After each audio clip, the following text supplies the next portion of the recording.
तो hello everyone and welcome to physical education India. आज इस वीडियो में हम लोग कुछ क्वेश्चन सॉल्व करने वाले हैं जो कि डायरेक्टली हेल्प करेंगे एचएनवीजीयू स्टूडेंट्स को जो कि सर एंट्रेंस के प्रिपरेशन कर रहे हैं। और साथ में अगर आप किसी ऐसे कॉम्पिटेटिव एग्जाम के लिए जा रहे हैं जहाँ पे स्पोर्ट्स जीके के क्वेश्चन आते हैं, जनरल एप्टीट्यूड आता है या फिर करंट अफेयर्स स्पोर्ट्स के या फिर जो नॉर्मल करंट अफेयर्स हैं उसके क्वेश्चंस आते हैं, तो आपको इससे बहुत ज्यादा हेल्प मिलेगी। 1 से लेके 20 तक के जो क्वेश्चन थे वो हमने पार्ट 1 में सॉल्व किए थे। आज मैंने आपके लिए फिर से 20 क्वेश्चंस बनाए हैं और ये जो सारे क्वेश्चंस बने हैं ये कहीं से हमने कॉपी नहीं किए, बल्कि आज के टाइम को लेटेस्ट देखते हुए जो क्वेश्चंस आपके लिए बन सकते हैं, पुराने साल के जो क्वेश्चन पेपर बने थे उनके पैटर्न को लेकर तो सारे हमने यहाँ पे बनाए हैं। और साथ में जिस तरीके से हम लोग क्वेश्चंस को सॉल्व करते हैं कि हर क्वेश्चन में उसको बाइफरकेट करके जो ऑप्शंस हैं, जितनी भी नॉलेज मैं आपको दे पाऊंगा मैं इन क्वेश्चन से आपको दूंगा, तो आपको बहुत ज्यादा हेल्प होगी। बाकी अगर आप एचएनयूजी के लिए प्रिपरेशन कर रहे हैं तो आपकी स्क्रीन के ऊपर एक नंबर फ्लैश हो रहा होगा 6307333645। तो आप यहाँ पे मैसेज करके बीपीएड और एमपीएड दोनों की एंट्रेंस की प्रिपरेशन के लिए आप क्लासेस को ज्वाइन कर सकते हैं और गाइडेंस दे सकते हैं। हम लोग आपकी पूरी हेल्प वहाँ पे करेंगे। चलो अब कुछ क्वेश्चंस को सॉल्व करना शुरू करते हैं और उम्मीद करूंगा आप एक नोटबुक और पेन लेके बैठना ताकि आप इनको क्वेश्चंस को नोट भी कर पाओ, और अगर आप चाहो तो 1.5 की स्पीड पे भी देखो ताकि आप सिर्फ सुनो और आपको चीजें समझ में आए। तो पहला क्वेश्चन है, what is the mascot of Olympic summer games 2024। तो जो मैस्कॉट के क्वेश्चंस होते हैं या फिर डेस्टिनेशन के क्वेश्चंस होते हैं कि आपका कोई अपकमिंग गेम है वो कहाँ पे होने वाला है। अब ओलंपिक्स तो बहुत इंपॉर्टेंट है क्योंकि 2024 में होने वाला है। इसके पहले भी जो एशियन गेम्स हुए हैं, कॉमनवेल्थ गेम्स हुए हैं, फुटबॉल वर्ल्ड कप हुआ है, क्रिकेट वर्ल्ड कप हुआ है, और क्रिकेट वर्ल्ड कप अभी T20 का होने वाला है वेस्ट इंडीज और यूएसए में। तो इन सारी चीजों की जानकारी आपको पता होना चाहिए क्योंकि ये आपके एग्जाम्स के आसपास की ही डेट है। तो चलो समर ओलंपिक्स का जो मैस्कॉट है 2024 का जो होने वाला है दैट इज फ्राइजिस। फ्राइजिस उसका नाम है। 2 मैस्कॉट इसके अंदर है, दोनों ही रेड कलर के आपके हैं, तो इससे भी आप इसको याद रख सकते हो। कॉन्ग कॉन्ग, लायन लायन और चिन ये जो आपके मैस्कॉट्स थे ये आपके एशियन गेम्स 2022 के थे। मैं AG 2022 लिख देता हूं। एशियन गेम्स 2022 के ये 3 आपके मैस्कॉट्स थे।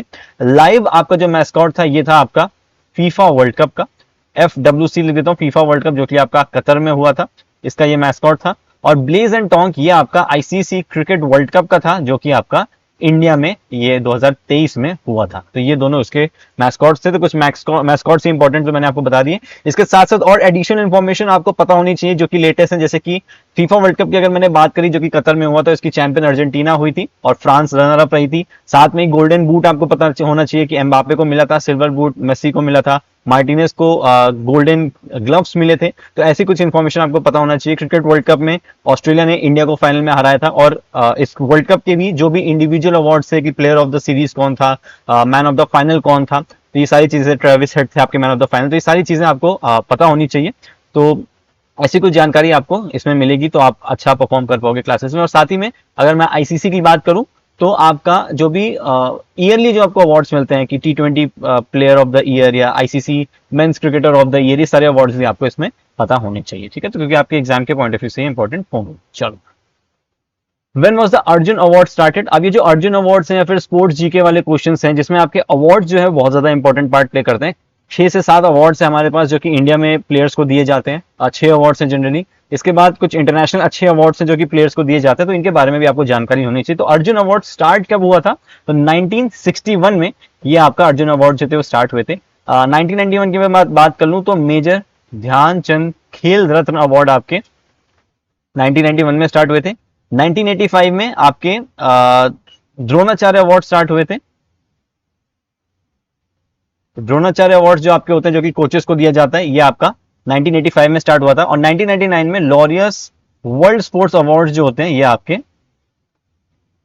वर्ल्ड स्पोर्ट्स अवार्ड जो है आपके 1999 में शुरू हुए थे। ठीक है, बाकी इसके अलावा 2002 में कुछ और अगर इंपॉर्टेंट मैं आपको बता दूं तो ध्यानचंद है। ध्यानचंद अवार्ड आपका जो है ये 2002 में स्टार्ट हुआ था। 1956 में आपकी माँ का ट्रॉफी स्टार्ट हुई थी, यानी कि मौलाना अबुल कलाम आजाद ट्रॉफी, जो कि जो टॉप यूनिवर्सिटी होती है पूरे ओवरऑल जो सबसे ज्यादा मेडल्स लेके आती है, तो उसको ये ट्रॉफी आपकी दी जाती है। तो ये कुछ बेसिक चीजें जो कि आपको पता होना चाहिए। चलो, फेडरेशंस, इंटरनेशनल फेडरेशंस हो गई या फिर नेशनल फेडरेशंस हो गए, इनके बारे में आपको पता होना चाहिए। क्लासेस में हमने पूरे नोट्स प्रॉपर आपको देके रखे हैं, हम डिस्कशंस भी करेंगे ताकि आप अच्छे से समझ जाओ कि क्वेश्चंस किस तरीके से फ्रेम होते हैं।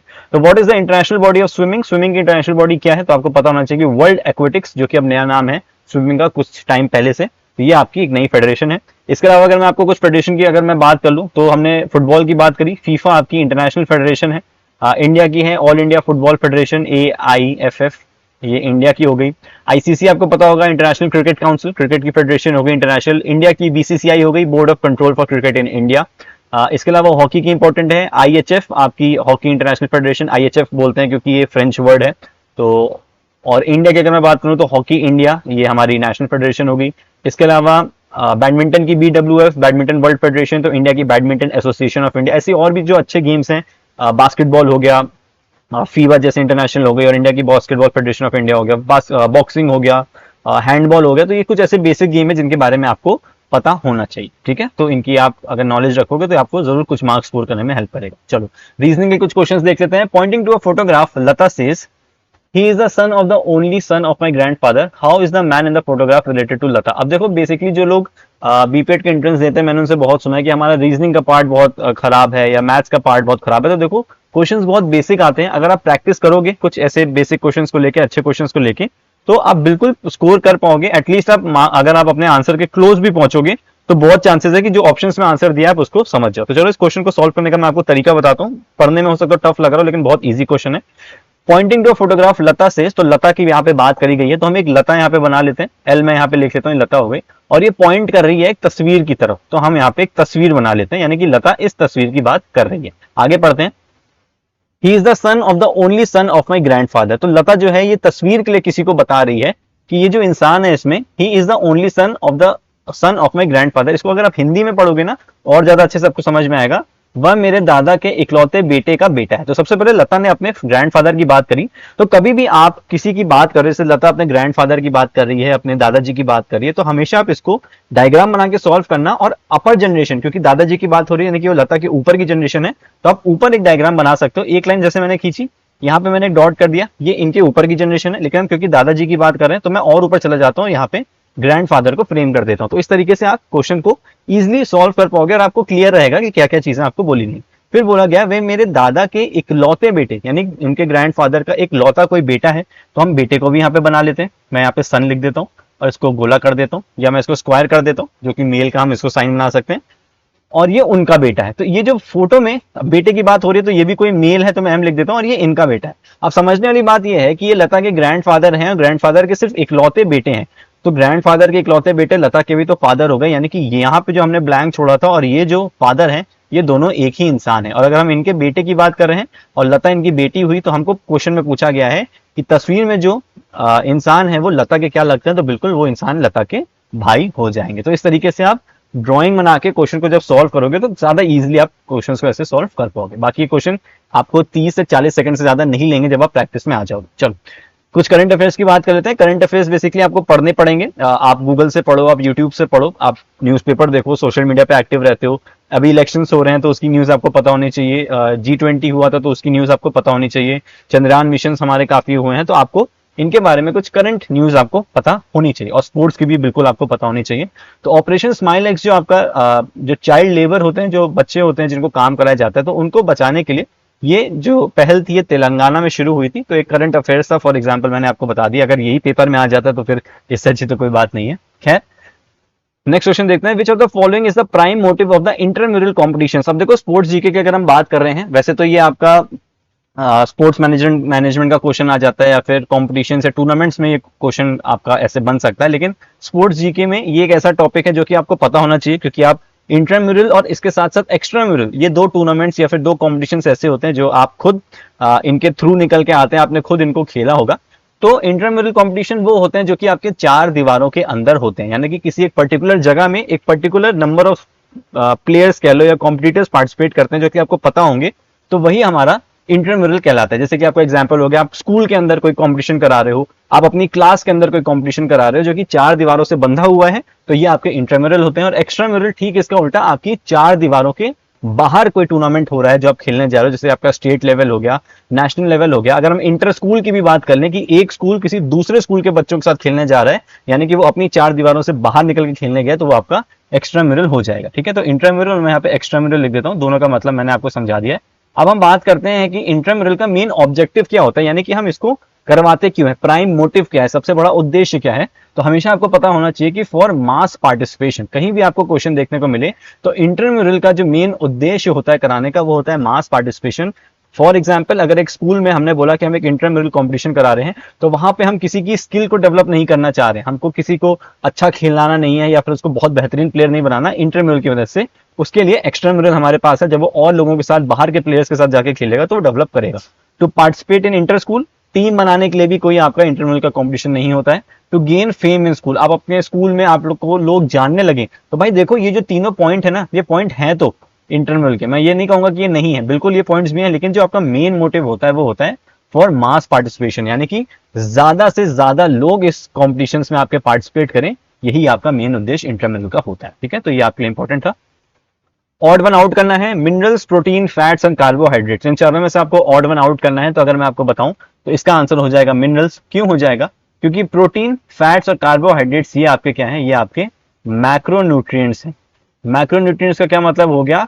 ये वो न्यूट्रिएंट्स हैं आपकी बॉडी में जो कि आपको ज्यादा मात्रा में जिनकी जरूरत पड़ती है। और मिनरल्स और इसके साथ साथ प्रोटीन, ये आपके जो दो न्यूट्रिएंट्स हैं, ये आपके कहलाते हैं माइक्रो न्यूट्रिएंट्स, क्योंकि इनकी जो जरूरत है वो बॉडी में बहुत ज्यादा नहीं होती है। ठीक है, बाकी एक चीज अगर मैं आपको और बताऊं, कार्बोहाइड्रेट्स आपको पता होगा, कार्बोहाइड्रेट्स बेसिकली हमारे हमको एनर्जी गिविंग फूड्स होते हैं जो कि हमको एनर्जी देते हैं। जैसे हमारा दाल, रोटी, चावल, ये सारी चीजें जो होगी, ये हमको सबसे ज्यादा एनर्जी ये हमको प्रोवाइड करते हैं, क्योंकि हम इनको ज्यादा मात्रा में कंज्यूम करते हैं अपनी डाइट में।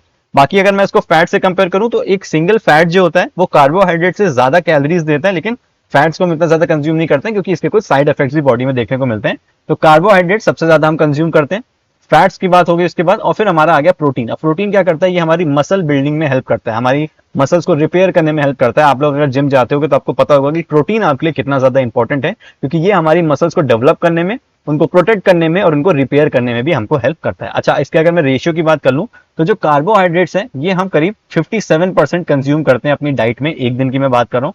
फैट जो होता है ये हम करीब 30% कंज्यूम करते हैं, और प्रोटीन हम करीब 13% प्रोटीन जो होता है ये हम अपनी डाइट में कंज्यूम करते हैं। तो कुछ इस तरीके से रेशियो आप बना सकते हो अपनी पूरी डाइट का, कि 100% अगर आपकी डाइट है तो 57 कार्ब्स, 30% आपका फैट्स और 13% आपका प्रोटीन इसमें होना चाहिए। तो कुछ इस तरीके से आप इसको बाइफरकेट कर सकते हो। ठीक है, चलो।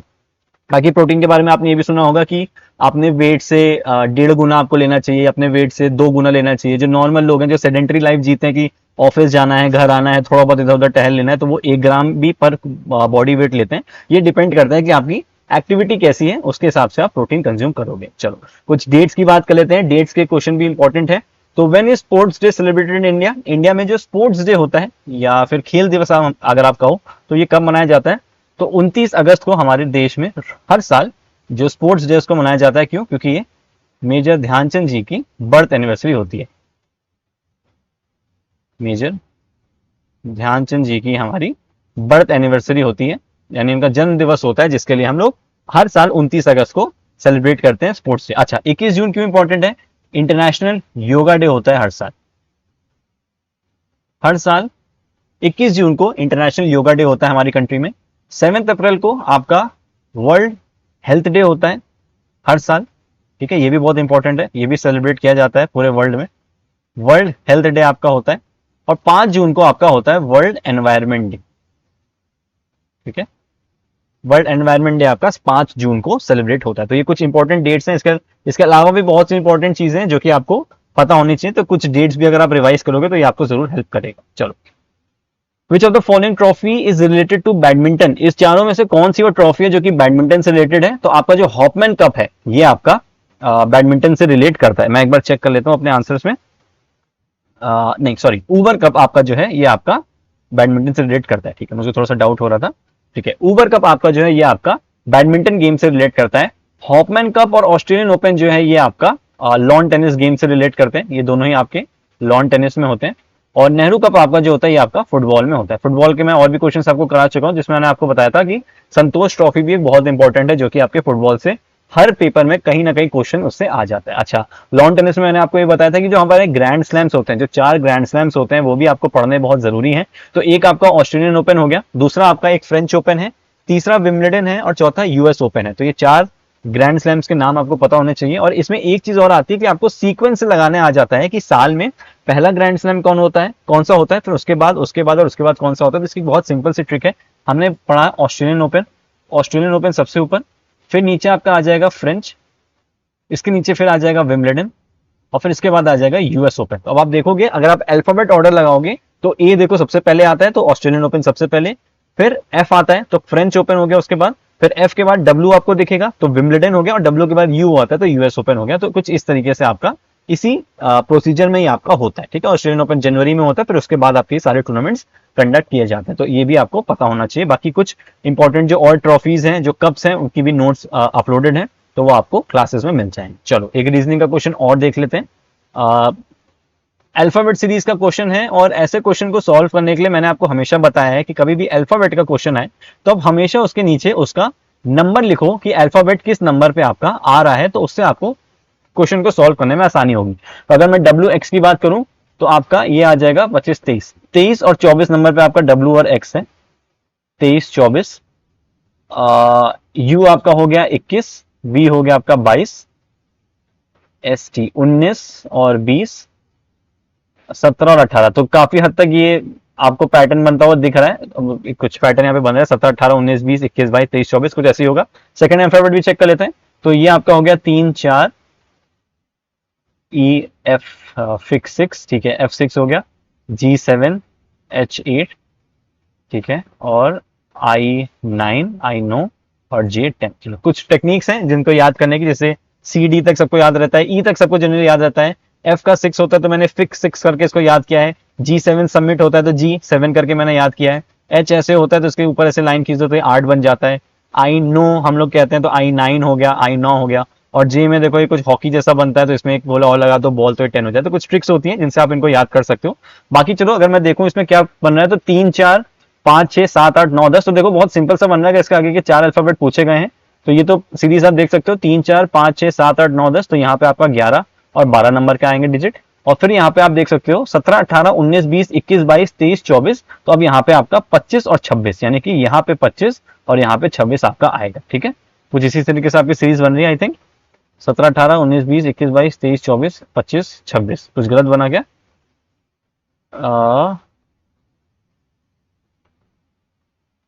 OPQL, अच्छा ठीक है, हम पीछे की तरफ जा रहे हैं, सॉरी हम पीछे की तरफ जा रहे हैं, तो यहाँ पे आपका बनेगा 15 और 16, बिल्कुल 15 और 16 आपका यहाँ पे बन जाएगा, यानी कि O और P यहाँ पे आ जाएगा, फिर IJ K और L, तो OPKL, बिल्कुल OPKL आपका आंसर आ जाएगा, ठीक है। तो कंफ्यूज होने की जरूरत नहीं है, अगर आप ऐसे लिख के करोगे तो काफी इजीली क्वेश्चन आपको सॉल्व हो जाएंगे। कभी कभी मुझको भी कंफ्यूज होना पड़ता है, जो कि जरूरी है। चलो, one's ability to execute daily activities with optimal performance, endurance and strength with the management of disease, fatigue and stress and reduce sedentary behavior। तो आपसे यहाँ पे एक डेफिनेशन पूछी गई है, एक वर्ड की सिंपल सी इतनी बड़ी डेफिनेशन आपको यहाँ पे लिख के दी गई है, तो आपको उसको सॉल्व करना है। तो फिजिकल एंड्योरेंस तो ये नहीं होगा, क्योंकि फिजिकल एंड्योरेंस बेसिकली आप इसको स्टेमिना कहते हो, कि आप कितने किस काम को कितने लंबे समय तक कर सकते हो, या फिर फटीग की कंडीशन में अगर हम कहें तो स्ट्रेंथ एंड्योरेंस हो गया, फिर बेसिक एंड्योरेंस कहेंगे तो स्टेमिना आप इसको कह सकते हो, कि किसी काम को आप कितनी देर तक, या फिर आपका कार्डियोवास्कुलर एंड्योरेंस है तो किसी कार्य को आप कितनी देर तक कर सकते हो। फिजिकल कैपेसिटी बेसिकली हम इसको अपनी फिजिकल जो हमारी क्षमताएं हैं उसको जज करने के लिए हम समझते हैं कैपेसिटी, जिसमें हम अपना बैलेंस भी देख लेते हैं, कोऑर्डिनेशन भी देखते हैं, फ्लेक्सिबिलिटी भी देखते हैं, तो ये सारी चीजें कैपेसिटी में आ जाती हैं। तो इसका जो आंसर हो जाएगा वो मेरे ख्याल से फिजिकल फिटनेस ही हो जाएगा। फिजिकल फिटनेस की पूरी डेफिनेशन लिखी हुई है कि एक ह्यूमन बीइंग अपनी डेली एक्टिविटीज को जो कर रहा है वो क्या उनको सही तरीके से कर पा रहा है, साथ में अगर कुछ रिक्रिएशन कर रहा है तो वो उसको भी कर पा रहा है, और अगर कोई इमरजेंसी की सिचुएशन बनती है उसकी डेली लाइफ में तो क्या वो उसको भी अगर कर पा रहा है, तो उसका मतलब वो फिजिकली फिट है। अब सब लोग अलग अलग कंडीशन में फिजिकली फिट होते हैं, तो अगर आप अपनी बेसिक लाइफ को अच्छे से फॉलो कर पा रहे हो, साथ में कुछ एनर्जी आप स्टोर करके रख पा रहे हो, जिससे आप कुछ इमरजेंसी सिचुएशन है उनको भी सॉल्व कर रहे हो, तो ये आपका फिजिकल फिटनेस हो गया। फिजिकल स्ट्रेंथ आप समझ सकते हो कि आप कितना शक्ति आपके अंदर है, जैसे यहाँ पे लिखा है शारीरिक शक्ति आपका कितना अंदर है, तो फोर्स को आप कितना अच्छे से रेजिस्ट कर सकते हो, तो जैसे स्ट्रेंथ की डेफिनेशन होती है, तो ये डेफिनेशन तो इसकी नहीं बनेगी, तो फिजिकल फिटनेस आपका इसका सही आंसर हो जाएगा, ठीक है।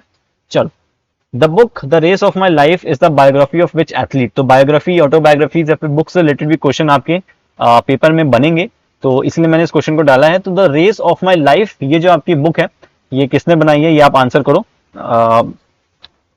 तब तक मैं आपके दो इसमें ऑप्शन हैं जिनको मैं आपको नोट करा देता हूं, ठीक है। तो इसमें इसका जो आंसर होगा वो तो the race of my life Milkha Singh ji की एक बहुत ही प्रसिद्ध किताब है जिसकी बहुत चर्चा होती है, तो ये आपको पता ही होगा वैसे तो। सचिन तेंदुलकर जी की जो बुक है वो है प्लेइंग इट माई वे। काफी पब्लिश भी हुई, काफी लोगों ने इसको पसंद भी किया था जब ये पब्लिश हुई थी। यूसेन बोल्ट की जो बुक है that is faster than lightning, ठीक है, तो ये भी आपको पता होना चाहिए क्योंकि ये ऐसे एथलीट्स हैं जिनकी चर्चा कहीं ना कहीं होती है, तो इनकी बुक्स का नाम आपको पता होना चाहिए। और हमारे जो माइकल फेल्प हैं, इनकी जो बुक का नाम है वो है नो लिमिट्स, ठीक है, नो लिमिट्स इनकी बुक का नाम है। द विल टू सक्सीड ये पूरी बुक का नाम है, लेकिन अगर आपको ऑप्शन में आएगा तो द नो लिमिट्स ही करके आ जाएगा, टू सक्सीड, ठीक है, तो ये इनकी बुक है। तो ये कुछ ऐसी बुक्स हैं, और भी अच्छी बुक्स हैं जो आपको पता होना चाहिए। नोवाक जोकोविच जी की बुक है, सानिया मिर्जा की बुक है, युवराज सिंह की बुक है, काफी ज्यादा सुनील गावस्कर की बुक्स हैं, कपिल देव की बुक है। तो ये कुछ ऐसी बुक है जो कि आपको पता होनी चाहिए, तो ये सब आपको नोट्स में मिल जाएगा, तो ज्यादा आपको परेशान होने की जरूरत नहीं। अच्छा, कुछ टर्मिनोलॉजीज के क्वेश्चन भी हमारे पेपर में बनते हैं, टर्मिनोलॉजीज पूछ लेते हैं, यानी कि गेम से रिलेटेड कोई वर्ड्स होते हैं तो उनका बात आ जाती है।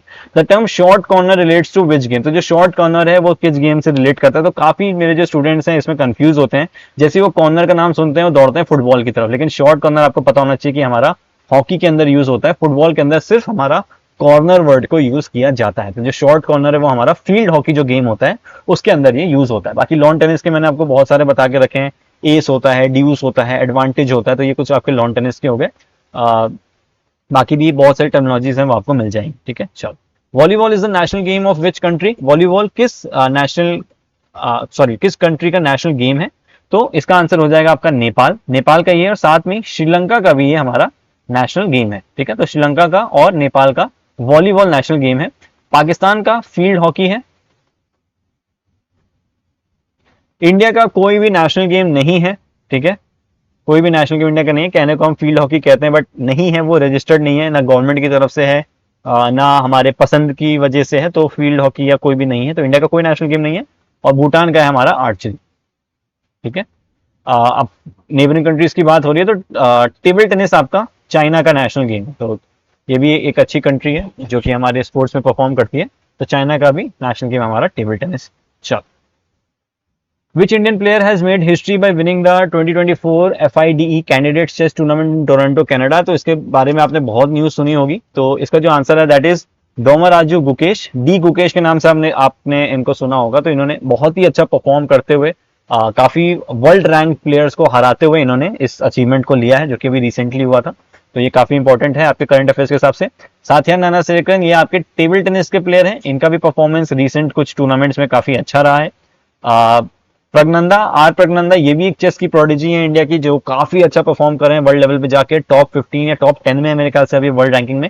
ये भी FID कैंडिडेट चेस में थे, परफॉर्मेंस इनकी बहुत अच्छी रही, लेकिन ये उसको जीत नहीं पाए थे या बहुत अच्छे लेवल पे नहीं जा पाए थे, लेकिन इनकी परफॉर्मेंस काफी अच्छी रहती है। इनकी सिस्टर भी पार्टिसिपेट करती है, तो इनके बारे में आप पढ़ सकते हो। और बिंद्रानी देवी, ये इन्होंने एक अभी रिसेंट अपना एक माइलस्टोन अचीव किया है, जिन्होंने ब्रॉन्ज मेडल जीता है वर्ल्ड कप में, किसके, वेट लिफ्टिंग के, वेट लिफ्टिंग के वर्ल्ड कप में इन्होंने ब्रॉन्ज मेडल जीता है, तो ये काफी बड़ा माइलस्टोन था जो कि इंडिया के लिए हमको मिला है। चलो, which is the largest stadium in the world in terms of capacity, क्षमता की दृष्टि से विश्व का सबसे बड़ा स्टेडियम कौन सा है, तो जो कि आप लोग IPL में भी सुनते आ रहे होंगे, या फिर इंडिया में जब ये बन रहा था, या फिर वर्ल्ड कप के मैचेस थे, तो आपने जरूर इसको सुना होगा कि नरेंद्र मोदी स्टेडियम ही हमारा कैपेसिटी के पॉइंट ऑफ व्यू से और इवन एरिया के पॉइंट ऑफ व्यू से भी अगर मैं बात करूं तो नरेंद्र मोदी स्टेडियम ही आपका सबसे बड़ा स्टेडियम है। और जो सेकंड नंबर पे आता है वो आपका रुंगराडो फर्स्ट ऑफ मे स्टेडियम आता है, जो कि आपका नॉर्थ कोरिया में, मेरे ख्याल से प्योंग यांग में है ये, तो नॉर्थ कोरिया का ही आपका है। और इसमें और नरेंद्र मोदी स्टेडियम में करीब 20 से 25 हजार सीट्स का फर्क है, और करीब 10 से 12 कुछ एकड़ का फर्क है साइज के हिसाब से। तो नरेंद्र मोदी स्टेडियम दोनों ही कंडीशन में नंबर 1 पे है वर्ल्ड में, और रुंगराडो जो है ये आपका नंबर 2 पे, ठीक है। इसके बाद सॉल्ट लेक स्टेडियम जो है ये आपका कोलकाता में है, और ये बेसिकली आपका फुटबॉल का एक स्टेडियम है। तो इंडिया का अगर आप लार्जेस्ट फुटबॉल स्टेडियम अगर आपसे पूछा जाए, इंडियाज लार्जेस्ट फुटबॉल स्टेडियम, अगर ये क्वेश्चन आपसे पूछा जाए तो इसका आंसर आपका होगा सॉल्ट लेक स्टेडियम। और ईडन पार्क जो है ये आपका न्यूजीलैंड में है, और ये सबसे छोटा क्रिकेट का मैदान है पूरी दुनिया में, ठीक है। तो ये आपका ईडन पार्क क्रिकेट का स्मॉलेस्ट ग्राउंड है, क्रिकेट स्मॉलेस्ट, ठीक है, तो इससे आप इसको याद कर सकते हैं। कुछ ऐसे जीके के क्वेश्चंस हैं जो कि आपके पेपर में बन सकते हैं, इसलिए मैं आपको बता रहा हूँ। साथ ही में मैं ये सारी चीजें आपको इसलिए भी बता रहा हूँ क्योंकि ऐसे इससे रिलेट करते हुए और भी क्वेश्चंस आपके बन सकते हैं, तो आप इनको जरूर पढ़ना क्योंकि ये आपको स्कोर करने में हेल्प करेंगे। चलो, what is the dimension of a standard lawn tennis court in a singles event? तो डायमेंशन के जो क्वेश्चंस हैं ये भी आएंगे। फिर आपका फुटबॉल का फील्ड है, लॉन टेनिस के कोर्ट हो गया, एथलेटिक्स के ट्रैक एंड फील्ड के काफी क्वेश्चंस आपसे पूछे जाते हैं। इवन ट्रैक की जो विड्थ होती है वो बहुत इंपॉर्टेंट है, ये आपको पता होना चाहिए। जो कर्व होता है वो सब आपको पता होना चाहिए। साथ में और भी छोटी छोटी काफी चीजें, हैंडबॉल का जो गोल पोस्ट है उससे बहुत क्वेश्चंस आते हैं। तो बहुत टफ नहीं आएंगे, बेसिक ही आएंगे, लेकिन आपको पता होना चाहिए। टफ इन द सेंस कि ऐसा नहीं है कि बास्केटबॉल में जो बॉल है या नेट है या जो सेंटर रिंग होती है उसका साइज, इतना सब नहीं पूछेंगे, लेकिन बेसिक जो कोर्ट का साइज होता है ये तो आपको हर गेम का पता होना चाहिए। वैसे मुझे पता है कि बहुत ज्यादा है ये इन क्वांटिटी, पर आप जितना हो सके आप याद करो, क्लासेस में आपको सब मिल जाएगा। तो इसका जो आंसर हो जाएगा वो हो जाएगा 23.77 मीटर्स 8.23। ये आपका सिंगल्स का है। और ठीक इसके नीचे मैंने डबल्स का भी नोट करके रखा था कि डबल्स में लॉन टेनिस का इवेंट जब होता है तो ये आपका 23.77 मीटर। तो जो लेंथ होती है वो तो सेम होती है, बस ये आपकी जो साइड लाइंस होती है ये इंक्लूड हो जाती है डबल्स में, जिसकी वजह से ये 10.97 मीटर्स का हो जाता है। ठीक है, तो ये आपका लॉन टेनिस का आपको काफी हद तक आइडिया इसका हो गया होगा। चलो, थोड़ा सा मैथ्स का क्वेश्चन और स्पोर्ट्स का क्वेश्चन कंबाइन करके देख लेते हैं। इन द फर्स्ट 10 ओवर्स, चलो हिंदी में पढ़ देता हूँ। क्रिकेट के खेल के पहले 10 ओवरों में रन रेट केवल 3.2 था। ठीक है, शुरू के 10 ओवर में रन रेट जो था एक टीम का 3.2 था।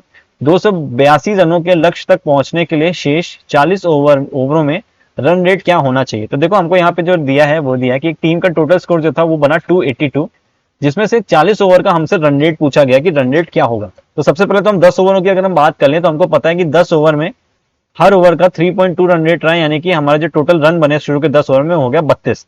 तो 282 में से जब हम 32 माइनस कर देंगे तो हमारे पास बचे 250 रन, यानी कि जो अगले 40 ओवर थे उसमें हमको 250 रन हमने बनाए हैं। तो जब 250/40 करोगे तो आपका आंसर आएगा 6.25। तो बी यानी कि 6.25 आपका इसका आंसर हो जाएगा। तो बहुत सी बेसिक सी मैथ्स थी, बस क्रिकेट से रिलेटेड थी। तो यहाँ पे काफी लोग कंफ्यूज हो जाते हैं कि 10 ओवर में रन रेट क्या है, 3.2 है तो हम इसको क्या करें, कैसे है, 10 ओवर में सिर्फ 3.2 रन बने या एक ओवर में एक बॉल पे 3.2 बने। तो काफी लोग को इसमें कंफ्यूजन होता है। तो कुछ बेसिक रूल्स आपको गेम्स के पता होने चाहिए, मैंने पहली वीडियो में बताया था, मैं अभी भी आपको बता रहा हूँ, जिससे आपको एग्जाम में थोड़ा सा हेल्प होगी। चलो, Who among the following is the first Indian to score a century in Indian Premier League? अब आईपीएल आपका चल रहा है, आईपीएल की बात हो रही तो मैं आपको बता दूं कि आपका 17th एडिशन हो रहा है 2024 में, जो आपका इस समय चल रहा है। और इसके पहले जो 16th एडिशन था वो चेन्नई सुपर किंग्स ने जीता था गुजरात टाइटंस को फाइनल में हरा के। तो ये कुछ बेसिक इन्फॉर्मेशन आपको पता होना चाहिए। लास्ट ईयर का ऑरेंज कैप और पर्पल कैप किसके पास थी ये भी आपको पता होना चाहिए, क्योंकि जब तक आपके एग्जाम्स हो रहे हैं तो आईपीएल काफी क्लोज जाके फिनिश हो रहा है। तो मे बी आपका इस यानी कि 17th एडिशन से क्वेश्चन ना बन पाए, क्योंकि पेपर आपके रेडी हो जाएंगे। फिर भी आप इसकी भी नॉलेज लेके जाना। लास्ट ईयर का जो आईपीएल हुआ था उससे भी काफी चीजों को पढ़ के जाना। तो पहली सेंचुरी पूछी आईपीएल में तो मनीष पांडे ने पहली सेंचुरी स्कोर करी थी। क्रिस गेल की अगर हम बात करें तो फास्टेस्ट आईपीएल में जो सेंचुरी बनाई है वो क्रिस गेल ने बनाई। ठीक है, फास्टेस्ट सेंचुरी जो है ये हमारे क्रिस गेल की है। और अगर हम बात करें कि इंटरनेशनल क्रिकेट में सबसे पहली सेंचुरी किसने बनाई थी, तो वो भी आपके क्रिस गेल ने बनाई। ठीक है, इंटरनेशनल क्रिकेट में। ठीक है, तो ये भी आपका क्रिस गेल ने स्कोर किया था। ठीक है, बाकी शेन वॉर्न आपके आईपीएल के पहले विनर थे। राजस्थान रॉयल्स सबसे पहला एडिशन जीती थी, तो उसके कैप्टन जो थे वो आपके शेन वॉर्न थे। ठीक है, चलो,